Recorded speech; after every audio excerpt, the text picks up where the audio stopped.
வணக்கம் மக்களே. திருநெல்வேலி ஏரியாவில் ஒரு அழகான இயற்கை எழில் கொஞ்சம் கடற்கரை கிராமத்தில் உள்ள ஒரு பிரபலமான இடத்த தான் பார்க்க போகிறோம்.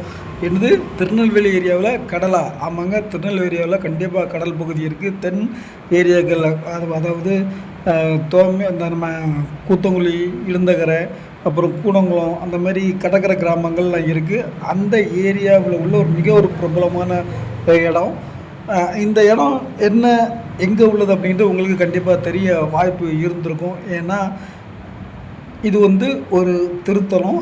இங்கே உள்ள இந்த சுவாமி, அதாவது லிங்கம், சுயம்புலிங்க சுவாமியோட லிங்கம். அந்த லிங்கம் இயற்கையாக மண்ணுக்கு கீழே புதஞ்சி வந்த அந்த லிங்கத்தை தான் வச்சு இன்று வரைக்கும் கோயிலில் கும்பிட்டுட்ருக்காங்க. இந்த வைகாசி விசாகம் ரொம்ப பிரபலமானது. இன்றைக்கி அந்த வைகாசி விசாகம் நடக்குது. இங்கேருந்து கன்னியாகுமரி, தூத்துக்குடி மாவட்டத்தில் ஆட்கள் நடந்தே வருவாங்க. அந்த பழைய காலத்து ஸ்டைலில் உள்ள அந்த வில்வண்டி பூட்டி வருவாங்க இல்லையா, அந்த வில்வண்டி பூட்டி இன்றைக்கு வரைக்கும் கோயிலுக்குள்ளே வந்துக்கிட்டு இருக்காங்க. அதையும் நான் உங்களுக்கு வீடியோவாக இதில் காட்டுறேன். இந்த சுயம்புலிங்க சுவாமி கோயிலோட வரலாறோ, இந்த சுயம்புலிங்க சுவாமி கோயிலோட சிறப்பை பற்றி தான் நம்ம இந்த வீடியோவில் விரைவாகவும் வேகமாகவும் பார்த்துடலாம். நம்ம சேனலில் இப்போ தான் புதுசு அப்படின்னா கண்டிப்பாக நமக்கு சப்ஸ்கிரைபரும் ஆதரவும் கொடுங்க. நமக்கு அது ஒரு உத்வேகத்தை அளிக்கும் அப்படிங்கிறதுல எந்த ஒரு மாற்று கருத்தும் கிடையாது. திருநெல்வேலி ஏரியாவிலே கடற்கரை கிராமத்தில் மிகவும் பிரதிபெற்ற ஒரு இடம்னா இந்த ஓவரி சுயம்புலிங்க சுவாமி கோயில் தான். இந்த கோயில் பல வருட காலங்களாகவே இந்த வைகாசி விசாகம் அப்படிங்கிறது ரொம்ப ஒரு பிரபலமாக பேசப்படுதோ. எல்லா ஊர் மக்கள், குறைஞ்சது தூத்துக்குடி, கன்னியாகுமரி, திருநெல்வேலி மாவட்ட மக்கள் ஒரே இடத்துல கூடுற ஒரு மிகப்பெரிய திருத்தலம் அப்படின்னா இந்த ஓரி ஸ்ரீ சுயம்புலிங்க சுவாமியோட திருக்கோயில் தான். இதில் ஸ்பெஷலாக வைகாசி விசாகம்னு சொல்லுவாங்க. இந்த வைகாசி விசாகம் இன்றைக்கி நடைபெறதுக்கு இப்போவுமே ஏகப்பட்ட மக்கள் கோயிலில் கூட்டத்துக்கு வர ஆரம்பிச்சிட்டாங்க. அந்த பழைய ஸ்டைல், அதாவது வில்வண்டி பூட்டி வருவாங்க இல்லையா, மாடுகளை கட்டி 3 நாள் 4 நாள் அப்படியே ரோட்டு வழியாக ட்ராவல் பண்ணி வர்ற சிஸ்டத்தில் இன்றைக்கும் வில்வண்டிகளில் இந்த சுவாமியை தரிசனம் பண்ணுறதுக்கு கன்னியாகுமரி மாவட்டத்திலேருந்தும் அதுக்கும் அங்கேருந்தும் நிறைய பேர் வந்திருக்காங்க. அதை நம்ம கண்கூடாகவே பார்க்க முடியுது.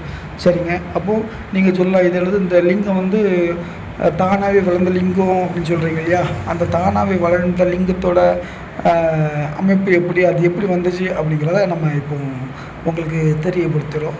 இது ஒரு கதை மூலம் தான், ஒரு கதையாக தான் நமக்கு தெரியும். அது எந்தளவுக்கு உண்மை அப்படிங்கிறது நமக்கு தெரியல. ஆனால் அந்த திருத்தலத்தோட வரலாறு, இந்த லிங்க சுவாமி எப்படி வெளியே வந்தது அப்படிங்கிறது ஒரு கதையாக நமக்கு வாய்வெளி செய்தியாக வந்தது. அதை தான் உங்களுக்கு தெரியப்படுத்துகிறோம். அது அந்த விதத்தில் உண்மை, எந்த விதத்தில் போய்க்கிறது நமக்கு தெரியல. இப்போவும் அமைஞ்சிருக்க இந்த கோயிலுக்கு பக்கத்தில் தான் ஒரு குடும்பம் வசித்து வந்திருக்காப்புல. ஒரு குடும்பம் வசித்துனா அது அந்த காலகட்டத்தில் இது ஒரு பெரிய காடாக தான் இருந்திருக்கு. அந்த காட்டுக்குள்ளே பனை ஏறும் தொழிலாளி ஒரு ஆள் பனை ஏறிட்டு அதில் மாடுகளெல்லாம் வச்சுக்கிட்டு அவங்க பால் கறந்து வியாபாரம் பண்ணிகிட்டு இருக்க ஒரு குடும்பமாக இருந்திருக்கு. அப்புறம் இப்படிகள் நாள் கொஞ்சம் கொஞ்சம் பண்ணிட்டு இருந்து அப்போ வீட்டுக்காரர் பனை ஏற போகிறாப்புல. இந்த அம்மா அந்த வீட்டுக்காரோட அம்மா பால், அதாவது மாடுகளுக்கு பால் கறந்துட்டு அதை வச்சு வருமானத்தை தன்னுடைய குடும்பத்தை ஓட்டுற ஒரு ரொட்டேஷன் ஓடிட்டுருக்கு. திடீர்னு ஒரு நாள் என்ன ஆகுது அப்படின்னா, இந்த அம்மா எல்லா வேலையெல்லாம் முடிச்சுட்டு சாயந்தர நேரம் பாலை விற்கிறதுக்காக மாட்டை பாலை கறந்துட்டு வந்துட்டுருக்கு. அது ஏதோ ஒரு கால் தடுக்க போட்டு அந்த பால் கீழே கவுளுது. ஒரு குடம் பாலும் கீழே கவுளுது.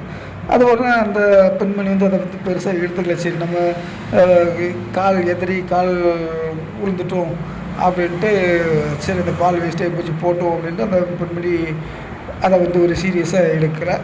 அதே மாதிரி அடுத்த நாளும் இதே சம்பவம் ரிப்பீட் ஆகுது. அதாவது தன்னுடைய மாட்டை பாலை கறக்கிறாப்புல, காலை கறந்துட்டு விற்கிறதுக்காக வீட்டுக்கு வர்ற வழியில் தான் இந்த அதே இடத்துல, நேற்று நடந்த அதே இடத்துல திரும்பவும் கால் தட்டி கீழே விழுந்து அந்த பால் மீண்டும் காவல்படுது.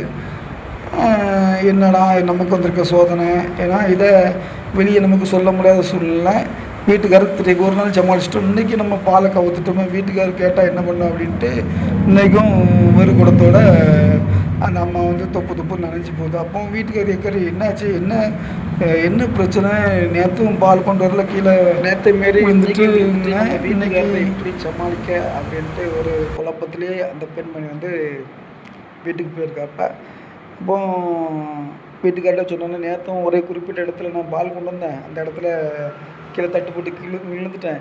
இன்றைக்கும் அதே இடத்துல தட்டுப்பட்டு விழுந்துருக்கேன், ஏதோ வேறு தட்டுப்பட்டுன்னு நினைக்கிறேன், காலில் கவனமாக தான் வரணும் அப்படின்ட்டு வீட்டுக்கார்ட்ட சொன்னேன். வீட்டுக்காரன் சரி பார்த்து ஒரு 2 நாள் நட்டமாயிட்டு இன்றைக்காவது பார்த்து எடுத்துக்கொண்டு அப்படின்ட்டு 3ஆவது நாளும் அதே மாதிரி பயணிக்கிட்டெல்லாம் இறக்கிட்டு பனைமரம்லாம் ஏறிட்டு தன்னுடைய ஒய்ஃபுக்கிட்ட சரி நீ போ நான் வந்துடுறேன் அப்படின்னு சொல்லிட்டு அனுப்பிடுறாப்புல.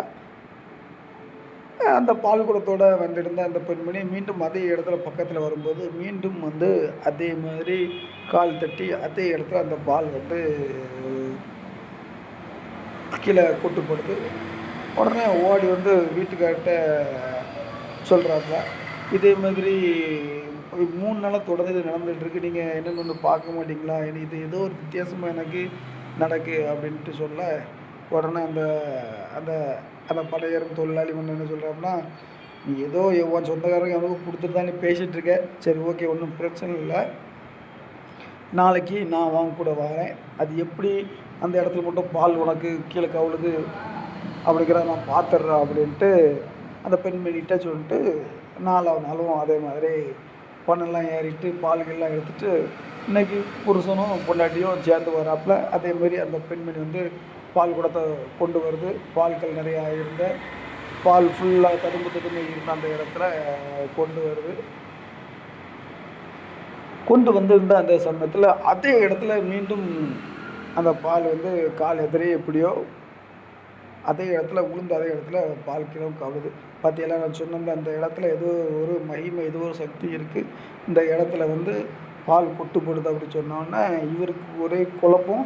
அதில் வந்து ஒரு பயத்தில் 2 பேருமே வீட்டுக்கு வந்துட்டாங்க அப்படின்னா என்னடா நடந்திருக்கும் அப்படின்னு யோசிச்சிருக்கோம். கனவுல வந்து உன் மனைவி வந்து கீழே பால் தானாக கொட்டலை, அது வந்து இயற்கை நடக்கலை, அது வந்து நான் தான் அந்த பாலை தட்டி விட்டேன் அப்படின்ட்டு ஒரு சுவாமி, அந்த சுயம்பலிங்க சாமி வந்து அவருடைய கணவருடைய அந்த கனவுல வந்து இந்த இடத்துல அந்த பால் விழுந்த இடத்துல தோண்டுங்க, நான் லிங்கமாக உருவப்பட்டிருக்கேன், என்னை நீ இங்கே வலுப்பிடுங்க அப்படின்னு சொன்னு அந்த அந்த இடத்துல இயற்கையாக வெளிவந்த அந்த லிங்கம் தான். உடனே அவர் வந்து சரி கனவுல நடந்தது நேருமே, நாளைக்கு நம்ம காலைல போய் அது வந்து அதில் மண்வெட்டி தோண்டி அந்த இடத்துல தோண்டி பார்ப்போம், அதில் என்ன வருது அப்படின்னு பார்க்கும்போது இந்த லிங்கம் வந்து இயற்கையாக வளர்ந்த லிங்கம் வந்து அந்த இடத்துல தோண்டி பார்த்த இடத்துல வெளிவந்திருக்கு. அதை சுயம்புனா இயற்கை, சுயம்புலிங்க சுவாமி அப்படின்னா இயற்கையாக உருவான லிங்க சுவாமி அப்படின்ட்டு இந்த திருத்தலத்துக்கு பேர். இதுதான் நாங்கள் காலங்காலமாக இந்த கோயில் வந்ததுக்கான அந்த ஒரு ஹிஸ்டரி அப்படின்ட்டு சொல்லுவாங்க. நாங்களும் அப்படி தான் கேள்விப்பட்டிருக்கோம். இந்த கோயிலோட பக்கத்தில் தான் நாங்கள் ஒரு 10-15 கிலோமீட்டர் தான். அந்த கோயிலில் எங்களுக்கு ஒரு மிகப்பெரிய ஒரு சந்தோஷமாக இருக்கும் இந்த இந்த விசாக திருவிழா தான். ஏன்னா இப்போ தான் ஸ்கூலில் லீவ் விடலை, முன்னெலாம் ஸ்கூலுக்கு நல்லா பயங்கரமாக லீவ் விட்ருவாங்க. 3 நாள் 4 நாள் லீவ் விடுவாங்க. நல்லா என்ஜாய் பண்ணிட்டு மாம்பழம்னா அந்த விசாக திருவிழா மாம்பழம் தான் விற்பாங்க. அப்படி இருக்கும். ரொம்ப நாங்கள் என்ஜாய் பண்ண ஒரு திருவிழா இந்த திருவிழாக்கள்லாம். இன்றைக்கி கூட்டங்கள் நிறையா இருந்தாலும் அந்த மாதிரி 3 நாள் 4 நாள் தங்கி இருந்து அப்படி என்ஜாய் பண்ணிட்டு கண்ணாங்கடை பழைய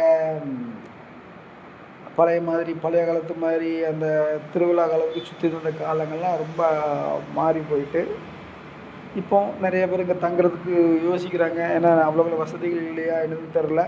பழைய காலத்தில் தான் சாமியில் ரொம்ப பக்தியில் 3 நாள் 4 நாளாகவே போவாங்க. ஆனால் இந்த கோயிலுக்கு நான் இன்றைக்கி இந்த வீடியோ எடுத்துகிட்டு வெளியே வரும்போதே இந்த கன்னியாகுமரி மாவட்டத்தில் தான் நிறைய பேர் நடந்து வந்துட்டுருக்காங்க. ரோட்டில் இருந்து நிறைய பேர் நடந்தே வராங்க. குறைஞ்சது 60 கிலோமீட்டர் 70 கிலோமீட்டர் தூரத்துலேருந்து இந்த கோவில் சுயம்பலிங்க சாமியை வந்து தரிசனம் பண்ணுறதுக்கு நடந்து வந்து பார்த்துட்ருக்காங்க. இன்னும் அந்த பழமை மாறாமல் ஓடிட்டுருக்கு. மக்களே, இந்த வீடியோ பார்த்துட்டு நீங்கள் இந்த கோயிலுக்கு வந்திருக்கீங்களா? இந்த கோயிலை பற்றி உங்களுக்கு அது எதுவும் தெரியுமா? அந்த கோயில் எங்கே இருந்திருக்கு, எப்படி நீங்கள் இந்த கோயிலை பற்றி உங்களுக்கு தெரிய வந்துச்சு அப்படிங்கிறத நம்ம கமெண்ட்டில் ஒரு தட்டு விடுங்க. மீண்டும் ஒரு அடுத்த வீடியோவில் உங்களை சந்திக்கிறோம். நன்றி, வணக்கம்.